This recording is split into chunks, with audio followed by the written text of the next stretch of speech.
Hi, and welcome to Journey, a show where Catholic men on the path to priesthood share their journey through seminary. Today, I'm joined by Tim Berryhill, one of my former classmates at Mundelein. How you doing, Tim? Doing good, Stephen. How are you? Oh, I'm doing just fine. So as I mentioned, we were former classmates over at Mundelein. So how many years do you have left before, God willing, the priesthood? I have 2 years left. So I'm in third theology. Okay. I did 2 years of pre-theology with Stephen. Yep. And then I've done 2 years of theology. I'm about to enter my last 2 years. So I'll be a deacon in about 40 weeks. Nice. 40 weeks. Wow. It's yeah. coming. You're like on deck now. You're like it's coming up. You have like a countdown timer on your clock now, or on your phone or something? I have it in weeks in my head. Weeks in your head. That's great. I love it. It's like a newborn baby. Like how many weeks weeks a newborn baby. That's funny. I love that. So, well, Tim, I'm so glad that you're on the show because you're honestly one of the most interesting vocation stories that I've ever heard. You have such a crazy story of just your time before seminary. So you want to speak into that? Your story begins you would probably be the guy who'd be the furthest away from the priesthood. So can you talk about how your early family life was and kind of what your interest in religion was at that point? Yeah, so I grew up in a more or less secular family. We didn't go to church. We didn't really address religious issues at all. But we did have 2 Bibles in the home. And the summer between my 5th grade and my 6th grade year was was like a landmark kind of point in my life. I started to become interested in just religious matters and God and in church. All my friends went to church and vacation Bible school. And what's that all about? And so it piqued my interest. And for a couple of different reasons, I became interested in it. And so me, my brother, and my 3 sisters, we each started going to church on our own. And we did a little bit of church shopping in the beginning, but we ultimately landed on the Dutch Reformed Church. And when I was a sophomore in high school, I was baptized in the Dutch Reformed Church. Me and my brother and my 3 sisters. And it was just us, the Berryhill kids. We go to church on our own. That's fascinating. That's really fascinating. So you kind of, growing up, eventually you find your way into the military. Mm-hmm. So can you talk about that experience, going into the military? What was your drive going into the military? What's kind of going on in the heart of Tim Berryhill at that point? My family has a long military history. We fought in the Revolutionary War, and you know the scene from Forrest Gump, where he says somebody in my family has fought and died, and that's basically my family. Wow. Okay. And it's just something that I was always attracted to, and just found interested, and it just kind of fit. So I entered, when I went to college, I was in ROTC. Mm-hmm. And so I went to Loyola University, Chicago, and I was in the ROTC program there. And so ROTC is a program for cadets to be commissioned at the end of college, to be an officer in the military. And so I was commissioned a 2nd lieutenant, and I branched into the aviation branch. And I became a helicopter pilot in the Army. And at this point, where are you spiritually? Are you on fire with the Dutch, or oh, really? No, yeah. I chose Loyola University Chicago. I knew it was a Catholic school. I'd always been interested in Catholicism in high school, partly because I watched the movie The Mission. Oh, really? And that's a great movie. I heard about the Jesuits and the Catholic Church, and I was like, "Oh, this is super interesting." I wanted to try my hand at it, and so I decided to go with a Catholic school. I went to Loyola, and the entire thing backfired. I just didn't quite have the spiritual support that I needed. A lot of people turning me away from not just Christianity, but just religion in general. And I just kind of just dropped the whole thing. And it kind of fell into a kind of spiritual despair. So by the time I entered the military and was commissioned and went to flight school, I was not practicing anything. And I was even looking into options for atheism, atheist literature. Wow, okay. All throughout college, I'd kind of I'd latch on to a different spirituality or a different religion, going further and further away from Christianity until I kind of came to the conclusion, this is all bogus. Why am I even still doing this? Maybe I should just pursue the atheist options. But just even a cursory glance into reading some of the atheists, I just found that it wasn't satisfying. They just didn't answer some of those deep questions that I had. So you're kind of going through this kind of spiritual despair, as you're calling it, but you have this experience while you're was it in flight school? Can you tell about the story of you jumping out of an airplane or helicopter? Yeah. So one of the things, when you enter flight school, there's certain flying helicopters, being in the military, is very risky job. And so they want to mitigate our risk. And they tell us, hey, there's certain things that you can't do. Yeah. You can't go scuba diving. You can't go rock climbing. You can't go whitewater rafting. And you can't go skydiving. And of course, what do? We do all those things of course, on the weekends. Of course. And so me and a few guys decided to learn how to skydive. And on the weekends, we go down to a little airport in Panama City Beach, Florida, and we learn how to skydive. And it was going well. But at this point, I'm had entertained the atheist thought, but was starting to kind of come off of it. Yeah. But so it was on my 14th jump that I experienced a parachute malfunction. It's called a line over malfunction. One of the lines gets wrapped over the top of the parachute and kind of like creates a crumple or a crease. So it's not like a full arch. Mm-hmm. It's like a sloppy M. Yeah. And so we pull at 3,000 feet. And at that point, one of the things they tell you is like, if you ever have a malfunction, you need to examine if your parachute is stable, steerable, and flyable. And if you can still steer with it, then don't cut away to your reserve parachute. Just keep it what you got. Yeah. And so I decided to do just that. I looked up and I can still steer. Everything's good. Fine. Yeah. Let's just keep going.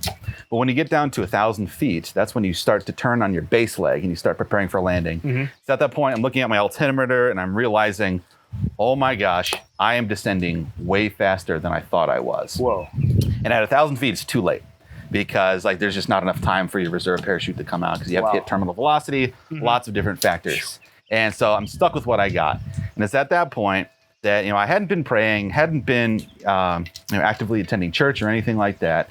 But it's at that point that all those prayers of supplication and petition started coming into God. Like, God, please don't let me die. I'll do whatever you want. Wow. Just please don't let me get harmed.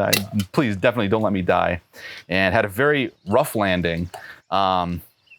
Tumbled over and was kind of in shock for a little while, laying on the ground in shock, and then my first reaction, because I felt kind of numb, my first reaction was that I had broken something, that I was in shock and I just couldn't feel any pain. But I stood up, dusted myself off, and oh my gosh, praise God, I didn't break anything, and I'm not bleeding, and I don't have a concussion. Wow. And so that prompted some like deeper questions I hadn't asked myself in a long time. It's about a 90-minute drive back to base from that little airport. And in those 90 minutes, starting asking myself, what if I did die? And not so much that it was a near-death experience, but what would people have remembered me for? And what would I have lived for? Yeah. And I realized that I was living for myself for years. Oh, man. And I just found that so dissatisfying, and how I wanted so much to appeal to something higher than myself. And in fact, when I was on that last 1,000 feet, I didn't appeal to myself. I didn't appeal to Timothy Berryhill. I appealed to God. Yeah. And that really hit me. And so that really was a big hinge for me to go back towards searching for God. That's amazing. So can you map out a little bit of that journey back to God? Were you going like straight back to Catholicism at that point, or like how did that journey look a little bit? Close, yeah. That following, I can't remember exactly how long it was, but I tried to go to, this is near the end of flight school. I just had this urge, like I need to go to church. Yeah. And the first impulse was, I need to go to a Catholic church. Wow. And I went to the wrong church on post at Fort Rucker, Alabama. So then I was just, whatever, and I just kind of let it go. But then when I came back to Illinois, I met up with a buddy of mine. We were roommates at Loyola, and I knew him at Loyola as an atheist, but he had a reversion experience and he became more alive in his faith. Wow. And he was working for Lighthouse Catholic Media at the time. Yeah. And so I came back to Illinois, was talking with my buddy about some of these questions that I was having, and he just basically gave basic answers to some of my questions and some of my fears. And he even gave me some great resources. And he introduced me to the Catechism. Yeah. And he introduced me to Bishop Barron's Catholicism series. He gave me a whole bunch of Lighthouse Catholic Media. Yeah, some heavy-hitting stuff right there. Yeah. Beautiful. So you're starting to learn a little bit more about the faith, and you're starting to get a little bit more into Catholicism. How did the call to priesthood fit in there? Oh, by a very holy woman at my parish. There are a couple different spots where the call to the priesthood had happened. One of them was that first year that I started becoming active in my parish. We have something called Soup and Theology, where somebody cooks a big vat of soup. We watch a Bishop Barron series, and then we in small groups, and then we come back in a big group and we discuss it. And I had spoken up on one of these occasions and said something.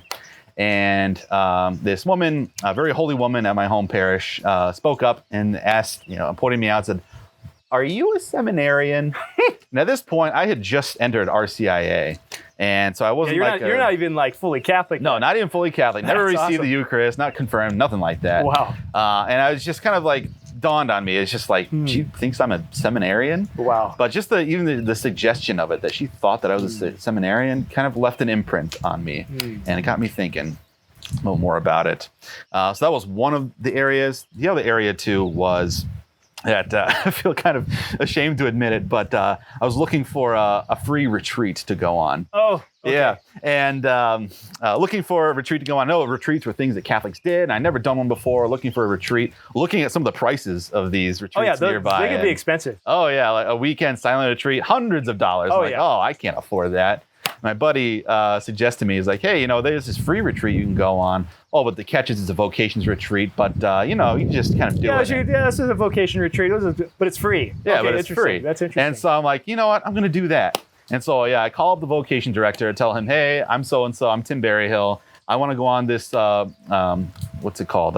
Exploring Priesthood retreat, EPW, at Mundelein Seminary. Yeah.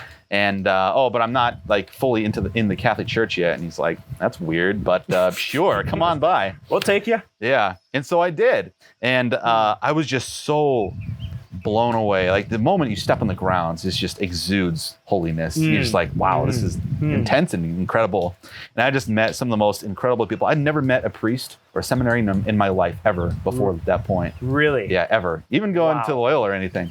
And but I was just met so many people who just had fascinating stories. There were people who a former minor league baseball player, former like doctors and lawyers, veterans, just people with a very incredible web of life experience. Yeah. And they all felt this thing that I was feeling. They're like, no, I have to like serve the Lord. Wow. And it was just reflecting on that weekend. It was almost as if just like a veil came down in front of my face, and I saw this thing that had been in front of me the entire time. Whoa. And my entire life is oriented towards this, and I finally found it. That's beautiful. And I'm sure like right after that, you becoming Catholic first, of course, and then you entered seminary right after that. Is that right? That's right. That's beautiful. And now here you are like on the cusp of 40 weeks, right? Yeah. 40 weeks till you're ordained a deacon. Yeah. Wow. Well, thank you so much for sharing that story. I just think that's just so crazy and wild. And it's just a testament, beautiful testament how the Lord works in our life, even though we might stray far away from him. He's always after us, and he's got a call for us, and he's got a plan for us. So if you or anybody that you know might have a story just like Tim's, or is going through maybe times of spiritual despair, or thinking about his vocation, send him this video, share this with him so that he might be able to hear God's call stronger in his life. Thank you for watching, and God bless you.